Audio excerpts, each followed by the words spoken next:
Bonjour. Citoyen TV, la chaîne de l'Afrique digne et de sa diaspora, vous présente les brèves. Au sommaire, Côte d'Ivoire, déclaration de la CNJC par Diéti Abraham. Diaspora, intervention de Willy Bla. Voyoucratie occidentale. Et pour finir, hommage à Miaka Oureto Sylvain. Tout de suite, Côte d'Ivoire, déclaration de la CNJC par Abraham Diéti. Ivoiriens, Ivoiriennes, démocrates de tous bords, chers compatriotes, le dimanche 25 octobre 2015 va certainement consacrer l'inhumation de la démocratie en Côte d'Ivoire après son assassinat le 11 avril 2011, date du coup d'État de la communauté internationale contre le président Laurent Gbagbo, suivi de son arrestation et de sa déportation à la Cour pénale internationale. Tout ceci à la suite d'une crise dite post-électorale dont le président de la CEI était à l'origine. Le pouvoir installé de force par la communauté internationale fera de la terreur son programme de gouvernement à travers les arrestations et détentions arbitraires, d'intimidation des démocrates, de torture et de traitements inhumains et dégradants. C'est dans un tel climat et de façon courageuse que le Front populaire ivoirien a demandé un dialogue avec le pouvoir dictatorial à l'effet de prévenir d'autres crises. Entre autres préoccupations, les questions de la CEI, de la libération des prisonniers politiques, du retour des exilés ont été revendiquées. Comme il fallait s'y attendre, le régime a refusé le dialogue, a affiché un mépris et a continué de brimer les Ivoiriens. La naissance d'une coalition des partis et mouvements politiques, des candidats déclarés à l'élection présidentielle dénommée Coalition nationale pour le changement, n'a pas suffi à freiner la barbarie du régime. C'est ainsi qu'à l'instar du meeting du FPI du 21 janvier 2012, plusieurs rassemblements et activités politiques des démocrates seront systématiquement réprimés avec violence et barbarie, occasionnant la mort et les arrestations de bon nombre d'Ivoiriens. Le mardi 9 juin, la jeunesse de la CNC a organisé des marches éclatées qui ont été violemment réprimées et débouchées sur l'arrestation de plusieurs Ivoiriens, dont le président de la CNJC d'alors, Daï Nestor. Le samedi 10 septembre, la CNJC a appelé à des manifestations éclatées pour exiger le respect de la Constitution, la refonte de la commission électorale indépendante. Cette manifestation a encore été réprimée et nous avons assisté à des arrestations tout azimut, dont les camarades Niaouré Achille, Oula Assem et bien d'autres. Le samedi 26 septembre, la CNC a organisé un meeting qui a été autorisé par le pouvoir et réprimé par la suite avec une violence inouïe et fait de nombreuses arrestations. Notre analyse: malgré tout cet acharnement, le pouvoir n'est pas parvenu à bout des démocrates grâce à leur détermination et à leur engagement. Conscient de son impopularité, le pouvoir a décidé de caporaliser tout le processus électoral à travers le maintien de Youssou Bakayoko à la tête de la CEI. La contrainte à la démission du président du Conseil constitutionnel d'alors pour le faire remplacer par l'un des leurs qui plus tard va déclarer Dramane Ouattara candidat dérivé en violation de la Constitution ivoirienne. C'est dans cette veine que le pouvoir fera la sourde d'oreille à toutes les revendications de l'opposition significative, notamment la refonte de la CEI, la libération des prisonniers politiques, le retour des exilés, conditions préalables à des élections transparente et apaisée. Démocrates de tous bords, le scrutin du dimanche 25 octobre n'est pas une élection démocratique, mais consacre plutôt le couronnement d'un processus dictatorial et autoritaire. Démocrates de tous bords, jeunesse ivoirienne, les conditions pour l'organisation d'une élection transparente n'étant pas réunies, la jeunesse de la CNC, dénommée CNJC, appelle à l'utilisation de tous les moyens démocratiques pour empêcher ces élections jusqu'à ce que notre revendication démocratique soit prise en compte.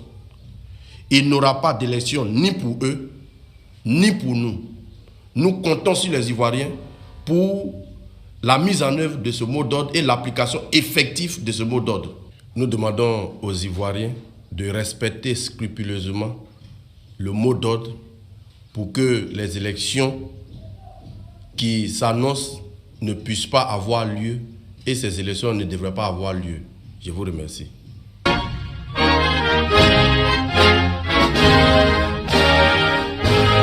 Tout de suite, Diaspora, intervention de Willy Bla. Ivoiriens, Ivoiriennes, Africains, Africaines. Ce dimanche 25 octobre, la Côte d'Ivoire est face à son destin. Oui, Alassane Ouattara organise en effet un référendum, une grande mascarade à la fraude. Alassane Ouattara veut réitérer son macabre exploit de 2010 où il a envoyé les Ivoiriens au mouroir, à l'abattoir. Nous disons non.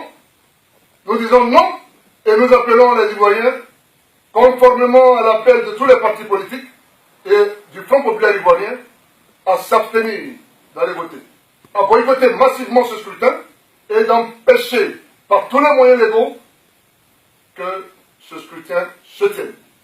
Oui, Moubarak est tombé, Mobutu Sese Seko est tombé, Ben Ali est tombé, et tout près de nous, Blaise Compaoré, ce grand tyran, ce grand dictateur de l'Afrique de l'Ouest est tombé, de par la volonté du peuple. Nous croyons à la victoire du peuple, nous croyons à la détermination du peuple. Quant au combat engagé pour la libération du président Laurent Gbagbo et de tous les prisonniers politiques et militaires. Chers amis, chers parents, Blaise Boudé est encore en prison. La première dame Simone Gbagbo est encore en prison. Lida Kwasi Moïse est encore en prison. Aswadou est encore en prison. Hubert Oulaye est encore en prison. Kwa Justin est en prison. Daï Nestor est en prison. Tous nos amis sont encore en exil. Tous les ministres du gouvernement du président Laurent Gbagbo sont encore en exil. Vous devez penser à eux. Nous devons penser aux morts de Diokwe, de Ditrozon, de Brodequin, de Bangolo. Vous devez penser à tous ces Ivoiriens qui aujourd'hui vivent dans la terreur parce que des milliers de militaires, de chasseurs d'oiseaux sillonnent encore les rues de la Côte d'Ivoire, armes à la main. Oui, nous ne devons pas aller à ce scrutin. Nous ne devons pas encore mettre en danger la vie de nos populations.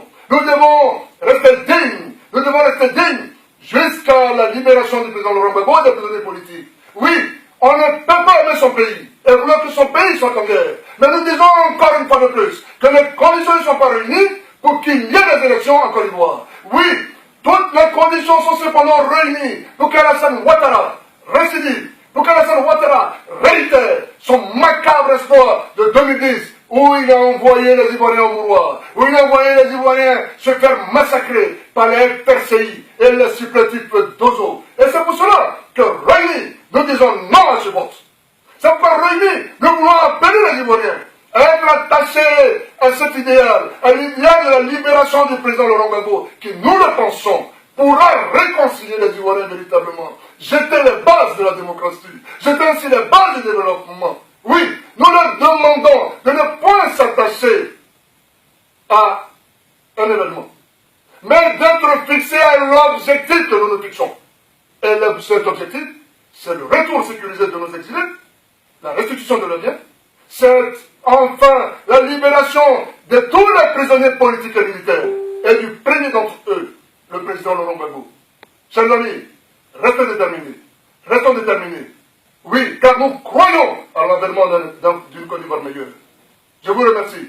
Restez dignes. Je vous remercie. Restez dignes. Que Dieu bénisse la Côte d'Ivoire et l'Afrique. Que Dieu bénisse le président Laurent Gbagbo et l'Afrique. Je vous remercie.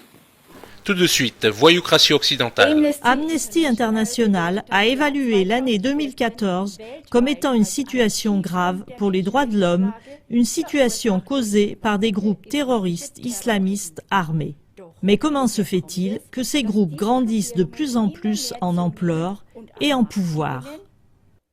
Le film didactique « Comment fonctionnent les guerres modernes » que vous allez voir à la suite de cette émission résume avec pertinence le fait qu'il s'agit ici de guerres qui ne sont plus faites directement, mais de façon indirecte et cachée. Selon la déclaration d'un ancien membre de la CIA, Stephen Kelly, l'État islamique, OI, est un ennemi créé totalement artificiellement et financé par les États-Unis. Des groupes terroristes sont par exemple mobilisés stratégiquement par les États-Unis pour déstabiliser de manière ciblée d'autres pays. Comme tout va de pair avec une désinformation globale totale par les médias, les véritables tireurs de ficelles restent dans l'ombre. Ces sources d'agitation habilement mises en scène sont utilisées par les vrais responsables pour pouvoir intervenir comme soi-disant sauveurs. Des gouvernements indépendants sont éliminés et un pouvoir mondial dominé par le gouvernement américain est établi dans les coulisses. Vous trouverez davantage d'informations dans notre émission en langue allemande du 6 mars 2015. Chers téléspectateurs, celui qui regarde de plus près le contexte et les liens trouvera rapidement que ce ne sont pas les terroristes qui sont à l'origine de la situation catastrophique pour les droits de l'homme, mais les tireurs de ficelles derrière les coulisses. Mais voyez par vous-même.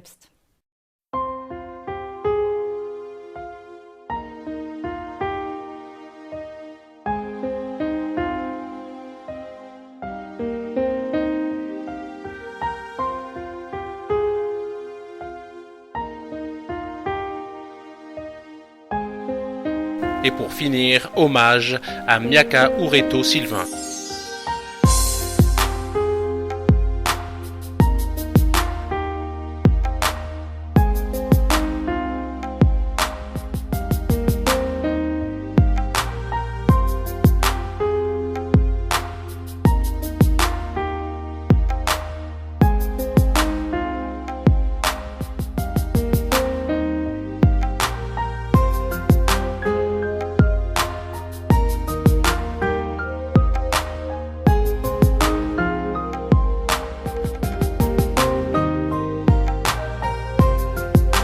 Comment va le président Babo?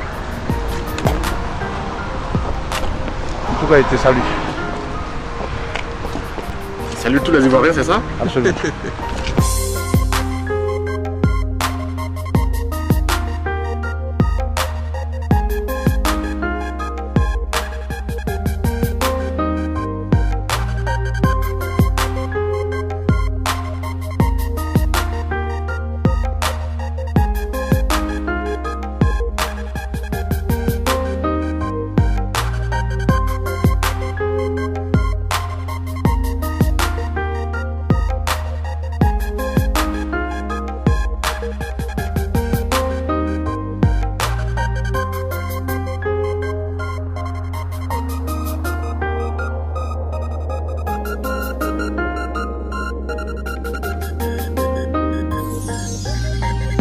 Comment va le président Babo? Tout a été salué. Salut tous les Ivoiriens, c'est ça? Absolument.